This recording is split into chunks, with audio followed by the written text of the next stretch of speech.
well and happy. So in this video, I would like to tell you about my home culture. There are several culture products in my home, but in this video, I would like to show you the Hokkien dialect that's spoken at my home, specifically the Medan Hokkien. So this is a dialect spoken by Hokkien lang or Hokkien people. Probably some of you are not familiar with this dialect, but if you have watched Crazy Rich Asian, this is the dialect that's spoken by mixed mouth. So we will move to the next part. So the Hokkien dialect, it is mostly spoken by some Chinese communities in southern China, Taiwan, Indonesia, Singapore, and Malaysia. For Indonesia, most of the speakers are from North Sumatra or Medan. It's here, and then also some of them are from Bagan or Riau Island. And in Indonesia, there are two types of Hokkien dialect since they are from two different regions, right?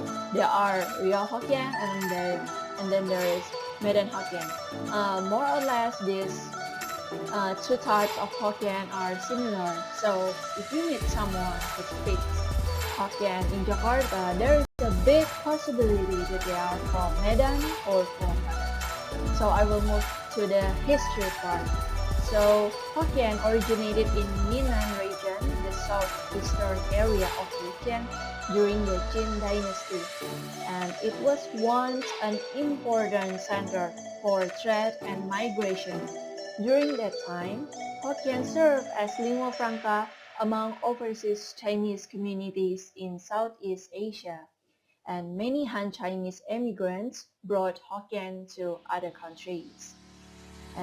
Due to the spread and the language development now, Hokkien can be found in countries such as Taiwan, Singapore, Malaysia, Indonesia, and even some parts of Thailand, Vietnam, Laos, and Cambodia. And for the native speakers, it is estimated that there are around 30 million in southern Fujian and Taiwan, and at least 10 million in overseas countries. There are three types of Hokkien dialects which are originated from Tjienzhou, Xiamen, and Guangzhou. Okay, so for the Hokkien spoken by the Indonesian, it mostly follows the Tjienzhou dialect. Now we will move to the next part. Are there people who are allowed or not allowed to speak Hokkien? Well, typically, those who speak Hokkien, they have Chinese ancestry. And according to my interview with Hokkien people and my observation so far, everyone and anyone is allowed to speak Hokkien. Well, and up to this day, I have never met a Hokkien person not allowing a non-Hokkien person to speak Chinese.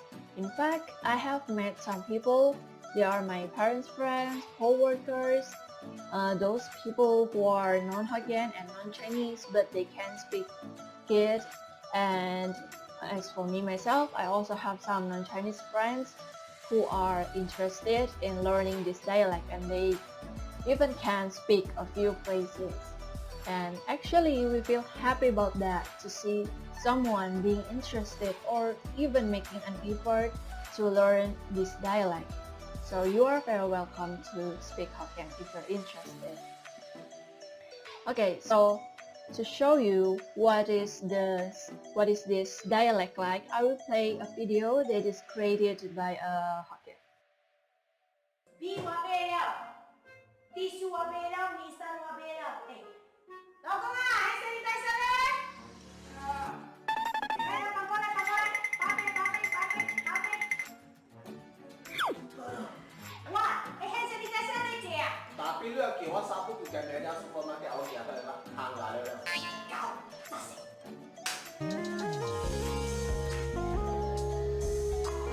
mas kalian Iya itu yang malam baca bawa sila kalau laki asu. Đây là Tjieczh, cái名叫做Tjieczh. 哟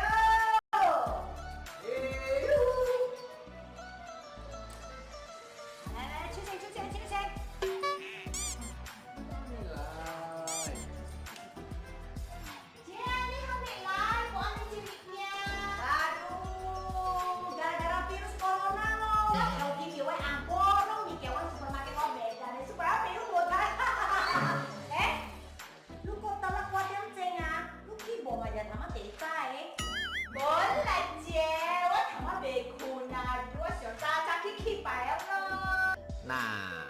查某咧，就是做第一世，伊名叫做镜书。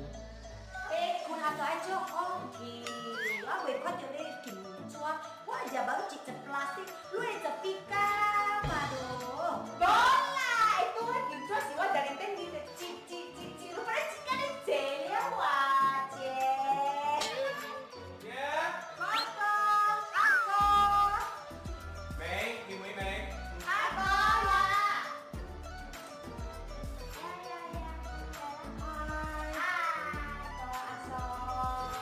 Tjieczh, Saya pilih binau. Trong satu ya. Tjieczh. Apa?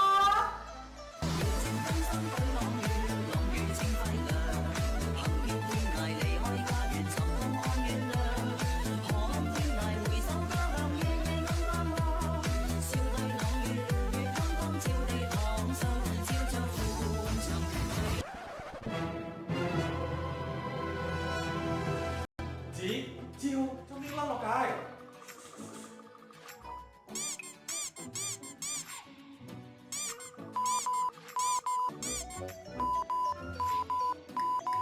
Lăng lọc cài trong mi, có chính anh này masker. Masker boleh lah. Malah main pinjol. Jauh kalau Now that you've watched the video and you also listen to how the Hokkien dialect sounds, what do you think about Hokkien? You may comment below. And the video that I just played, it was a comedy created by a Hokkien person with the Tjieczh or the tomb sweeping day and COVID-19 also at the same time as the topic. So now I will move to the next question. Are there any special requirements or conditions of using Hokkien? Well, according to my research and my interview with some sources, there aren't special requirements to speak Hokkien. However, we are highly expected to speak Hokkien during family gathering, especially the big family gathering with a lot of people, crowds. And when you talk with older people, you better get the right tone and the right accent. For example, during Tjieczh, here is the picture, like a Chinese New Year dinner or lunch, and then there is a Tjieczh or the tomb sweeping day, or for events like a wedding dinner, and just anytime there's a gathering, you better turn on your Hokkien button and get the right tone, or otherwise you will feel left out because once Hokkien people gather, they talk a lot and they tend to fall into the diffuse dimension instead of specific dimension, so they won't allow you to keep your work and home life separate in conversation. They will talk and they will ask you about everything. Therefore, it will be much better for you to also speak Hokkien to join the conversation. But if you started a conversation in not in Hokkien, they will still reply to you, but probably only for several minutes, and then they will unconsciously talk in Hokkien again. But again, it's different from one family to other family. Some family, they prefer to talk in Hokkien, and then the other family prefer to talk just in Indonesian, but that's what happened in the family. So for the next question, what are the consequences of breaking the rules of speaking the Hokkien dialect? So the one rule that I find is only speaking with the right tone. And it is said that there are 6 different tones in Southeast Asia Hokkien. We call this tone as im. And if someone talk with the wrong tone or chao im, then the elders will probably scold them, or even those people might be treated as the outsider if they cannot speak Hokkien at all, like not even a word.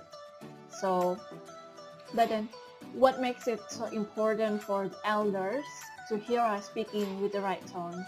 It's because Hokkien, like I've mentioned before, it has 6 different tones for one syllable. So for example, be, be, it with the extra stress, be, it means oatmeal, but be with the tone rises a little, it means horse, but with be, it means buy, and then there's also be, it's elongated and it means cannot. So here we have like one syllable, be, but it has 4 different meanings. And like Edward Hall's analogy of an iceberg, we see that the elders were being strict on Hokkien tones, but the value behind it is because they want to see your effort.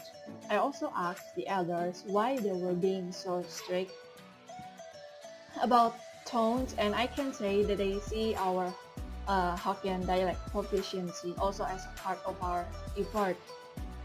Like we don't speak Hokkien with proper tone, or even we don't speak it at all. It shows that we have no interest to find out or learn about our family origin. So in return, they also don't really consider us as a part of them, because in the first place, we also don't show interest. So I will move to the next part. Is there any report or sharing of Hokkien people about the consequences of breaking the rules? So from the data that I gathered by asking Hokkien people, I found some of them face the consequences of speaking Hokkien with the wrong tone, and some of them just don't get the right tone. But as a result, some of them try even harder to get it right. But then also there are some others who get discouraged. And the result is they are not very warmly welcomed by the elders. Like I've mentioned before, not really considered as a part of the community. So those are what I found. Now I move to the next part.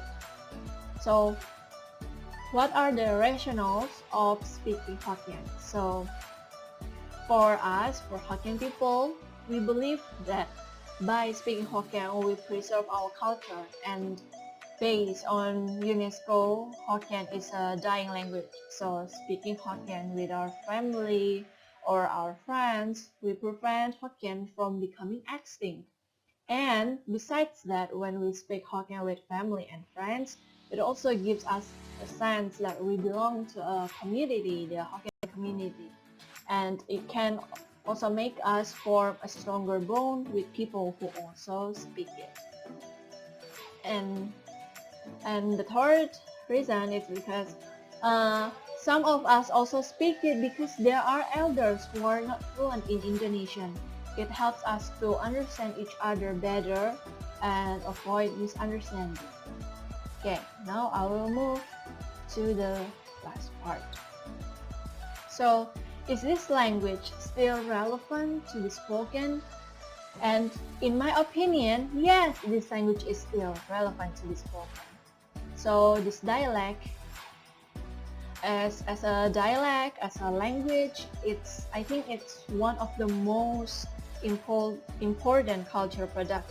Like for example, if you want to preserve a culture, you have to start from the language, the dialect, because with the language, you can speak with those people practicing or those who have this culture. And for me, it helps me to form stronger bond with people, especially the elders, and because some of the elders can speak Indonesian fluently, and the age gap between older generation and the younger generation cause many differences in terms of perceiving things, making decisions. But since Hokkien speakers are often attached with the elders label, so people like to believe that those who speak Hokkien are the older generation, but with me being a younger generation and I speak it, I feel like this really helps me to understand them more easily. But to prevent misunderstanding in the public, it's better for us to speak Indonesian. Okay, so now we've reach the end of this video. I hope this video can be informative and also useful for you. So thank you for watching. Bye.